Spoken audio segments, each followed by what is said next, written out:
ஆண்டவர் உங்களோடு இருப்பாராக.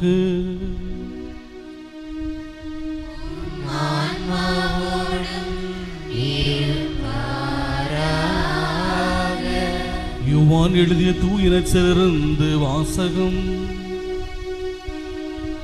ஆண்டவரே மாட்சி உமக்கே.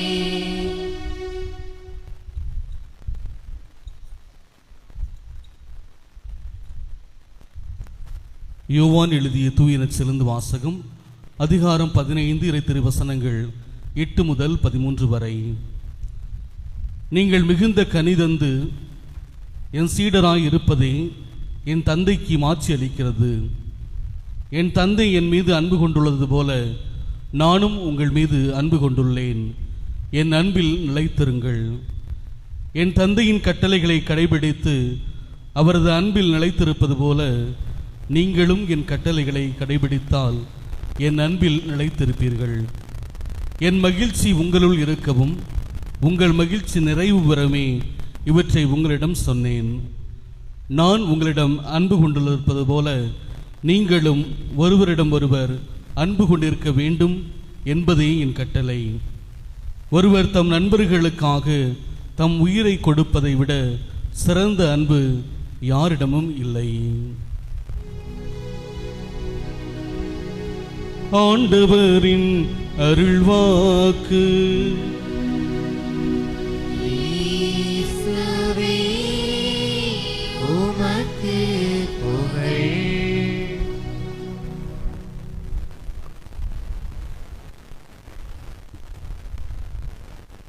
பதினான்காம் நூற்றாண்டிலே ஐரோப்பா முழுவதும் ஆட்டி படைத்த ஒரு கொடிய நோய் சியானா நகரத்தையும் தாக்கியது. அந்த மக்கள் என்ன செய்வதென்று தெரியவில்லை. பல பேர் நோய்களுக்கு அடிமையாகினார்கள். மருத்துவர்களாலும் மருந்துகளாலும் குணப்படுத்த முடியவில்லை. கண்ணீர்களும் அழுகைகளும் அந்த ஐரோப்பிய கண்டம் முழுவதுமே அலறிக்கொண்டிருந்தது. யாராவது எங்களுக்கு துணை செய்து எங்களை காப்பாற்றுவார்களா, அல்லது கடவுள் எங்களை காப்பாற்றுவார்கள் என்று அனைவரும் கலங்கி கொண்டிருந்தார்கள். அப்பொழுது சியானா மாநகரிலே வாழ்ந்த புனித கேத்தரினுடைய குடும்பம் அவர்களுக்கு எப்படியாவது உதவி செய்ய வேண்டும் என்று ஒவ்வொருவரையும் பார்த்து அவர்களுக்காக ஜெபிக்க ஆரம்பித்தார்கள். உடனே ஆலயத்தில் இருந்த நற்கருணை எடுத்து அந்த பீடத்திலே வைத்து அனைவரும் இணைந்து நாம் கடவுளிடம் ஜெபிப்போம், கடவுளால் மட்டுமே நம்மை குணப்படுத்த முடியும் என்ற நம்பிக்கையோடு அவர்கள் ஜெபிக்க ஆரம்பித்தார்கள். அதோடு மட்டுமல்லாமல் நற்கருணையை கையிலே ஏந்து புனித கேத்தரினா அவர்கள் வீடு வீடாக சென்று உடல்நிலை சரியில்லாத அந்த மக்களை நோக்கி நற்கருணை ஆசீர்வாதம் வழங்கி அவர்களுக்காக ஜெபிக்க ஆரம்பித்தார்.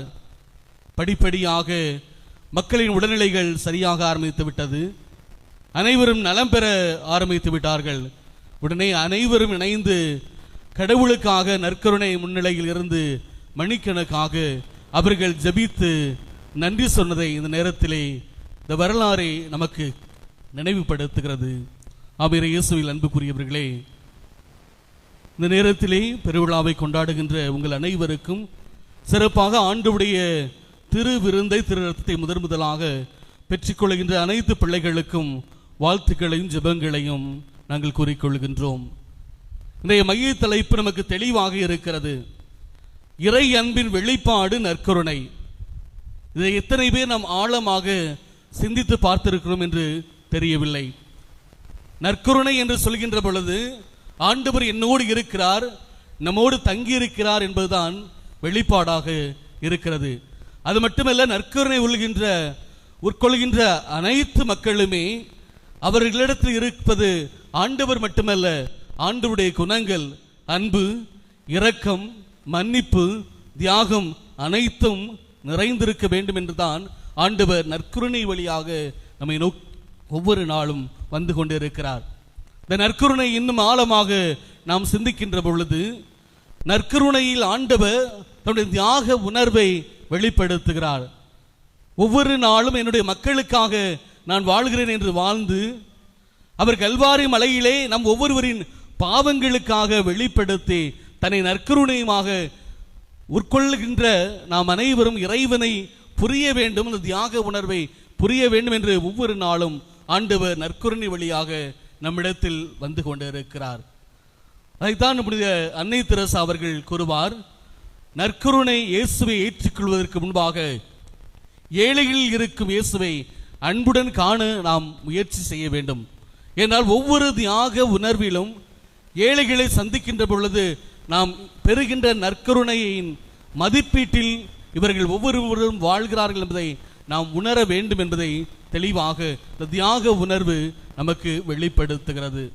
இரண்டாவதாக நாம் பார்க்கின்ற பொழுது இந்த நற்கருணை ஒற்றுமையின் அடையாளமாக இருக்கிறது. எப்படி என்றால் புனித பவுலடியார் கூறுவது போல நாம் அனைவரும் ஒரே உடலாக இருக்கின்றோம்.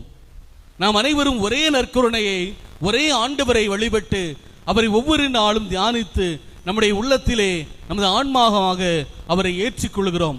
அப்படி இருக்கின்ற பொழுது, அவருடைய அன்பை நாம் சுவைக்கின்ற பொழுது, நாம் ஒவ்வொரு இடத்தில் எப்படி பிரிவினை வருகிறது, ஜாதி மதம் மொழி என பலவிதமான பிரிவினைகள் ஆண்டவர் இயேசு கிறிஸ்துவை உணவாக உட்கொள்கின்ற ஒவ்வொரு மக்களுக்கும் எப்படி வரக்கூடும்? அது கிடையவே கிடையாது. நாம் அனைவரும் ஒரே மக்கள். அதைத்தான் ஆண்டவர் நற்கருணை வழியாக நமக்கு கொடுத்து கொண்டிருக்கிறார் என்பதை தெளிவாக இன்றைய மைய கருத்து நமக்கு தெளிவுபடுத்துகிறது. இதைத்தான் புனித அகுஸ்தினார் கூறுவது, நீங்கள் பெறுவது கிறிஸ்துவின் உடல், ஆகவே நீங்கள் கிறிஸ்துவின் உடலாகவே வாழ கற்றுக்கொள்ளுங்கள். நீங்கள் மனிதனுடைய உடலாக மாறிவிடாதீர்கள். நற்கருணை பெறுகின்ற ஒவ்வொருவரும் கிறிஸ்துவின் உடலாக அனைவரையும் நேசிக்கின்ற அன்பு செய்கின்ற மக்களாக மாறிவிடுங்கள் என்று புனித அகுஸ்தினார் கூறுகிறார். அன்புக்குரியவர்களே, அதே போல இந்த நற்கருணை நம் ஒவ்வொருவரையும் மாற்றுகின்ற ஒரு அருள் அடையாளமாக இருக்கிறது. இது வெறும் திருச்சடங்கு அல்ல, மாறாக நம் ஒவ்வொருவருடைய வாழ்வையும் மனமாற்றக்கூடியதாக இருந்து கொண்டிருக்கிறது. யார் ஒருவர் நற்கருணையை உட்கொள்கிறார்களோ அவர்கள் வெளியில் செல்கின்ற போது அன்பு உள்ளம் கொண்டவர்களாக மாறிவிடுகிறார்கள். ஆனால் எத்தனை பேர் இதை உண்மையாக நாம் ஆண்டவருடைய திருவுடலையும் திரு ரத்தத்தையும் உட்கொள்கிறோம் என்று நாம் இந்த நேரத்திலே சிந்தித்து பார்க்க வேண்டும். அன்புக்குரியவர்களே, அதே போல் ஒவ்வொரு நாளும் திருப்பலியில் வருகின்ற பொழுது நம் ஆண்டவரை இயேசு கிறிஸ்துவை மனமாற நாம் உட்கொள்கிறோம். ஆனால் அன்பை வெளிப்படுத்தி ஆண்டவருக்கு நாம் எந்த நேரத்தில் எப்படி மற்றவர்களுக்கு நமது அன்பை கொடுத்து கொண்டு இருப்போம் என்று இந்த நேரத்தில் நாம் சிந்திக்க அழைக்கின்றோம். அன்புக்குரியவர்களே, இதுதான் இன்றைய 3 வாசகங்களும் நமக்கு தெளிவாக கூறுகிறது. கண்டிப்பாக தொடக்க நூல் புஸ்தகத்திலே இன்றைய வாசகத்தை நீங்கள் முழுமையாக, இந்த 16 அதிகாரத்தை நீங்கள் முழுமையாக வாசித்தீர்கள் என்றால் கண்டிப்பாக இந்த இறை அன்பின் வெளிப்பாடு எப்படி இருந்தது என்பதை நமக்கு தெரியும். கண்டிப்பாக வாசித்திருப்பீர்கள் நம்புகிறேன். அன்று எகிப்து நாட்டிலே அடிமைகளாக கிடந்த மக்கள், ஆண்டவர் என் மக்கள் கஷ்டப்படுகிறார்களே, கதறுகிறார்களே என்று அவர்களை அழைத்து கொண்டு வருகிறார். ஆனால் வருகின்ற வழியிலே அந்த மக்கள் முணுமுணுக்கிறார்கள், எனக்கு சோறு இல்லை, தண்ணி இல்லை, நான் பாட்டுக்கு அடிமையாக அங்கே இருந்திருப்பேன், நேரத்துக்கு சாப்பாடு கிடச்சிச்சு, ஆனால் இந்த கடவுள் எங்களை கூட்டிட்டு போறேன்னு சொல்லிட்டு மோசையும் ஆரோனிடத்திலும் அந்த மக்கள் முணுமுணுக்கிறார்கள். எங்களுக்கு எதுவுமே கொடுக்காமல் நீ அழைத்து செல்கிறார்கள் என்று அவர்கள் முணுமுத்து கொண்டிருக்கிறார்கள். ஆனால் அப்பொழுது ஆண்டவர் மோசையும் ஆரோனிடத்திலும் கூப்பிட்டு சொல்கிறார், மாலையில் காடையும் காலையில் மன்னாவையும் நான் அவர்களுக்கு வழங்குகிறேன் என்று. என்றால் அன்பு என்பது நாம் கொடுப்பதில் வருவதல்ல, அன்பு என்பது இறைவன் நமக்கு ஒவ்வொரு நாளும் கொடுத்து கொண்டிருக்கிறார். இந்த மக்கள் அடிமைத்தனத்தில் இருக்கிறார்கள், இவர்களுக்கு ஒரு நல்ல ஒரு வாழ்வை கொடுக்க வேண்டும் என்ற நினைத்த கடவுள் அவர்களுக்கு உணவு கொடுக்காமல் இருப்பாரா? அதனால் அந்த மக்கள் சிறிது நேரம் கூட அவர்களுக்கு தாங்க முடியவில்லை. அதனால்தான் அவர்கள் புலம்பிக் கொண்டிருக்கிறார்கள். ஆனால் இறைவன் அவர்களுக்கு நல்ல ஒரு உணவையும் கொடுத்து கொண்டிருக்கிறார். இந்த உணவு என்று சொல்கின்ற பொழுது அவரை ஒவ்வொரு நாளும் கொடுக்கிறார். அதுதான் நீங்கள் தெளிவாக அந்த வார்த்தைகளை வாசித்தீர்கள் என்றால் தெரியும். இறைவன் அந்த மன்னாவை நீங்கள் ஒவ்வொரு நாளும் உட்கொள்ள வேண்டும். அது ஒரு நாளைக்கு மட்டும்தான், எல்லா நாளும் கிடையாது. நீங்கள் அந்த உணவை அடுத்த நாள் வைத்தீர்கள் என்றால் அது உருகிவிடும். அப்படி சொன்ன கடவுள் நீங்கள் ஓய்வு நாள் வருகின்ற பொழுது 2 மடங்காக எடுத்துக்கொள்ளுங்கள் என்று சொல்கிறார். ஆனால் அப்போ மட்டும் அந்த மன்னா உருகவே இல்லை. என்றால் இதிலிருந்து எதை வெளிப்படுத்துகிறது என்றால், கடவுள் ஒவ்வொரு நாளும் ஒவ்வொரு நிமிடமும் நம்மை உணவின் வழியாக, ஆன்மீகத்தின் வழியாக அன்பு செய்து கொண்டு இருக்கிறார் என்பதைத்தான் தெளிவாக இந்த வார்த்தை வெளிப்பாடானது நமக்கு வெளிப்படுத்துகிறது. ஆமென். இயேசுவில் அன்புக்குரியவர்களே, நாம் இதிலிருந்து என்ன கற்றுக்கொள்கிறோம் என்று சிந்தித்து பார்க்கின்ற பொழுது, நாம் பல நேரங்களில் நாம் ஜெபிக்கின்றோம், கடவுள் எனக்கு துணையாக இருக்கிறார் என்று. ஆனால் கஷ்டங்களும் கவலைகளும் வேதனைகளும் நம்முடைய குடும்பத்தில் அடிக்கடி வருகின்ற பொழுது, உண்மையிலே நான் வணங்குகின்ற கடவுள், ஆராதிக்கின்ற கடவுள் என்னோடு இருக்கிறாரா, என்னை அன்பு செய்கிறாரா என்பதை நாம் பல நேரங்களில் ஒரு கேள்வியாக கேட்டுவிட்டு நாம் கடவுளின் அன்பில் இருந்து பிரிந்து கொண்டே இருக்கின்றோம். ஆனால் இந்த உண்மையான இந்த வெளிப்பாடு இஸ்ராயேல் மக்களை காப்பது போல இறைவன் நம் ஒவ்வொருவரையும் காத்து கொண்டிருக்கிறார் என்பதை தெளிவாக கடவுள் நம் ஒவ்வொருவருக்கும் இந்த நேரத்திலே தெளிவுபடுத்துகிறார். அன்புக்குரியவர்களே, அதே போல இந்த 2ஆம் வாசகத்தை நாம் பார்க்கின்ற பொழுது அந்த ஒவ்வொரு வசனத்தையும் நீங்கள் பார்த்தீர்கள் என்றால், கடவுள் எந்த அளவுக்கு நம் மீது அன்பு கொண்டிருக்கிறார் என்பதை தெளிவுபடுத்துகிறது. கடவுள் இறைவனிடமிருந்து கடவுள் தன் ஒரே மகனை அனுப்புகிறார். அனுப்பிய இறைவன் அன்பாக இருக்கிறார். அவர் தன்னுடைய அன்பை முழுவதுமாக வெளிப்படுத்துகிறார். அந்த அன்பு நிபந்தனையற்ற ஒரு அன்பாக இருக்கிறது என்பதைத்தான் அந்த 2ஆம் வாசகம் முழுவதுமாக கூறுகிறது. இதுதான் புனித ஜான் கிறிஸ்டோபும் கூறுவார், சிலுவை என்பது இறைவனின் அன்பின் ஆணவ பத்திரம். கிறிஸ்து நம் பாவங்களுக்கு தம்மை பழியாக கொடுத்தது மூலம் இறைவன் நம்மை எந்த அளவுக்கு அன்பு செய்கிறார் என்பதை உறுதிப்படுத்தியுள்ளார். ஆமென். இயேசுவில் அன்புக்குரியவர்களே, அந்த இறைவன் முழுமையான அன்பை நாம் ஒவ்வொருவருக்கும் கொடுத்து கொண்டே இருக்கிறார். அதைத்தான் நாம் இறுதியாக நற்செய்தியிலே பார்க்கின்றோம்.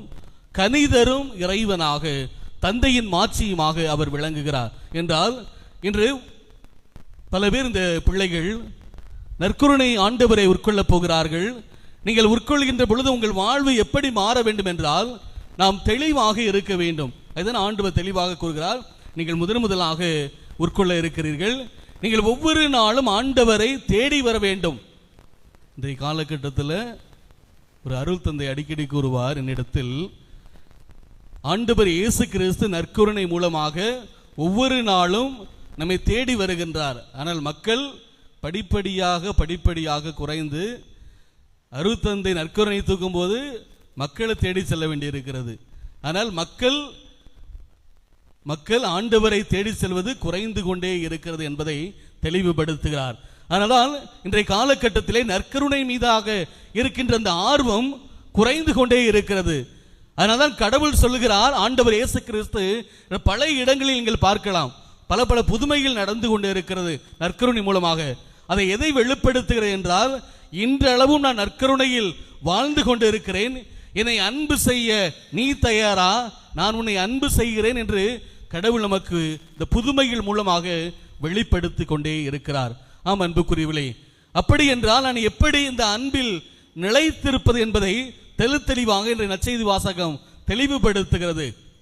நாம் அனைவரும் உண்மையிலே ஆண்டவரை, நற்கருணை ஆண்டவரை நம்புகின்றோம் என்றால், நாம் அனைவரும் அவர் கொடுக்கின்ற அந்த அன்பில் நிலைத்திருக்க வேண்டும். அன்பில் எப்படி நாம் நிலைத்திருப்பது என்றால், அவர் கொடுத்திருக்கின்ற அந்த கட்டளைகளை நாம் கடைபிடிக்க வேண்டும் என்று தெளிவாக கூறுகிறார். அதிலும் சிறப்பாக என்ன கட்டளைகளை நான் கடைபிடிப்பது என்றால், அனைவரையும் அன்பு செய்ய வேண்டும், அனைவரையும் ஏற்றுக்கொள்ள வேண்டும், அனைவருக்காக தன் உயிரையை கொடுக்க வேண்டும் என்று ஆண்டவர் தன்னுடைய நற்செய்தி வழியாக கூறுகிறார். இதைத்தான் அன்னை தெரசா அவர்கள் தெளிவாக கூறுகிறார். மிக பெரிய காரியங்களை செய்ய வேண்டிய அவசியம் யாருக்கும் இல்லை. சிறிய காரியங்களில் கூட நீங்கள் அளவோடு அன்பு செய்ய முயற்சியுங்கள். மற்றவர்களுக்காக உயிரை கொடுப்பது என்பது சாதாரண ஒரு வார்த்தை மட்டுமல்ல. அந்த வார்த்தை எதை வெளிப்படுத்துகிறது என்றால், அவர்களுக்காக நேரம், அவர்களுக்கான வாழ்வு, அவர்களுக்கான அன்பு, தியாக உணர்வு என்பதை முழுவதுமாக வெளிப்படுத்துகிறது என்று அன்னை தெரசா அவர்கள் கூறுகிறார்கள். எனவே அன்புக்குரியவர்களே, ஒரு காலகட்டத்திலே இந்த நற்கருணை என்பது அளவுக்கு அதிகமாக பரவி இருந்தது. அதனுடைய ஆர்வம், இறைவனிடத்தின அன்பு, அதனால் இன்றளவு குறைந்து கொண்டே இருக்கிறது. நாம் இன்னும் ஆழமாக இந்த நற்கருணை எப்படி புரிந்து கொள்வது என்றால், இறைவனுடைய தியாக உணர்வு முழுவதுமாக அந்த நற்கருணை வழியாக வெளிப்படுத்துகிறார். ஆனால் பல நேரங்களில் நாம் நற்கருணையை நோக்கி வருகின்ற பொழுது நாம் எதை நோக்கி பார்க்கிறோம் என்பதை இன்று தெரியாமல் இருக்கு. அப்படிதானே? பல நேரங்களில் அருள் பணியாளர் தன்னுடைய ஆண்டுடைய திரு உடலை கிறிஸ்துவின் உடல்னு காமிக்கும் போது பல பேர் இங்கே பார்க்குறாங்க, ஆல்ட்ர பீடத்தில் இருக்கிற எல்லா புனிதர்களையும் பார்க்குறாங்க, சிலுவையில் தொங்குற இயேசுவை பார்க்குறாங்க. ஆனால் கண் முன்னாடி இருக்கின்ற நற்கருணை ஆண்டவரை பார்ப்பதில்லை. அது எதனால் என்று யாருக்கும் தெரியவில்லை. நமது மனநிலை உண்மையாக நாம் புரிந்து கொள்ள வேண்டும். இந்த நற்கருணையில் என்னுடைய ஆண்டவர் முழுவதுமாக பிரசன்னமாக இருக்கிறார்.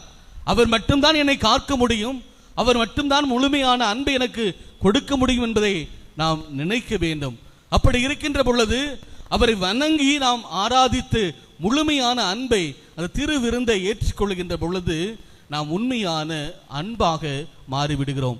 அதேபோல் பல நேரங்களில் ஒரு காலகட்டத்திலே இந்த ஆண்டவருடைய திரு உடலை உட்கொள்ள வேண்டும் என்றால் திருபலிக்கு முன்பாக ஒரு 5 நிமிடத்துக்கு முன்பாக வந்து ஒவ்வொரு நிமிடமாக நாம் செய்த பாவங்களை உணர்ந்து, ஐயோ என் ஆண்டவர் இடத்தில் வரப்போகிறாரே, நான் எந்த அளவுக்கு தகுதி உள்ளவனாக நான் மாற்ற வேண்டும் என்று கண்ணீர் வெடித்து ஜெபித்து அந்த ஆண்டவரை உட்கொண்ட காலம் மாறிக்கொண்டே இருக்கிறது. ஆனால் இதில் நாம் முன்னேற்பாடாக நம் பிள்ளைகளை உருவாக்க வேண்டும், நாமும் உருவாக்க வேண்டும். ஆலயத்திற்கே முதலாக வந்து என் ஆண்டவர் இடத்தில் வரப்போகிறார் என்பதை உணர்ந்து நாம் செயல்படுகின்ற பொழுதுதான் அந்த இறைவனின் முழுமையான அன்பு நம்மிடத்தில் வரும். அந்த அன்பு எதை வெளிப்படுத்துகிறது என்றால், பசியால் வாடுகின்ற ஒவ்வொரு மக்களுக்கும், இந்த உலகத்திலே யாரும் இல்லாத தவிக்கின்ற அநாதை மக்களுக்கும், நம் வீட்டில் இருக்கின்ற ஒவ்வொரு பெரியவர்களுக்கும் மதிப்பு கொடுக்கின்ற, அவர்களுக்கு உதவுகின்ற மனப்பான்மை எப்படி வரும் என்றால் இந்த அன்பில் இருந்து பிறக்கிறது. நற்கருணை உட்கொள்கின்ற நாம் அனைவரும் நம்முடைய அன்பை முழுவதுமாக புரிந்து அந்த அன்பை சுவைக்கின்ற பொழுது, நற்கருணையின் அன்பை சுவைக்கின்ற பொழுது அங்கே வெளிப்படும் என்பதைத்தான் ஆண்டவர் நாம் ஒவ்வொருவருக்கும் இன்றைய விழா வார்த்தை வழியாக தெளிவுபடுத்துகிறார். எனவே அன்புக்குரியவர்களே, குறிப்பாக இன்று முதலாக திருவிருந்து பெறுகின்ற பிள்ளைகள் ஒவ்வொருவரும் நீங்கள் ஆலயத்திலே முதலாக வர வேண்டும். ஆலயத்தில் செய்கின்ற பணிகளுக்கு உங்களே நீங்கள் ஈடுபடுத்திக் கொள்ள வேண்டும்.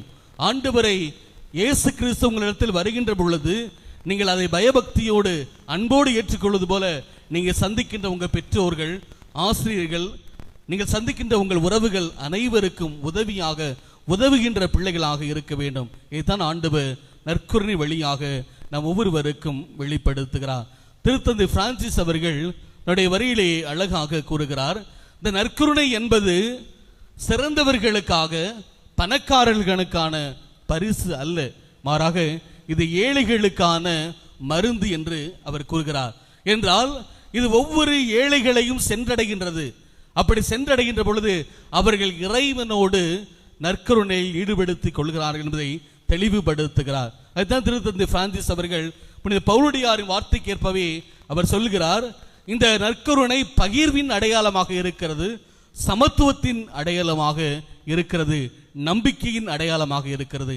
அதைத்தான் நாம் உணர்ந்தவர்களாக வாழ வேண்டும் என்று திருத்தந்தை பிரான்சிஸ் அவர்கள் தன்னுடைய மடலிலே எழுதியிருந்தார். எனவே அன்புக்குரிய சகோதர சகோதரிகளே, இறை அன்பின் வெளிப்பாடை நாம் அனைவருக்கும் புரிந்தவராக ஆண்டவர் இன்று இந்த உலகிலே நற்கருணை வழியாக மட்டுமே வந்து கொண்டிருக்கிறார். ஒவ்வொரு நாளும் திருப்பள்ளி மூலமாக அதை நாம் உணர வேண்டும், அந்த அன்பை சுவைக்க வேண்டும்.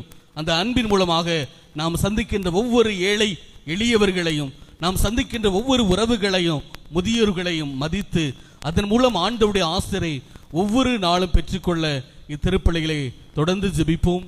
இறைவன் நம்மையும் நம் குடும்பங்களையும் நிறைவாக ஆசீர்வதிப்பார். ஆமென்.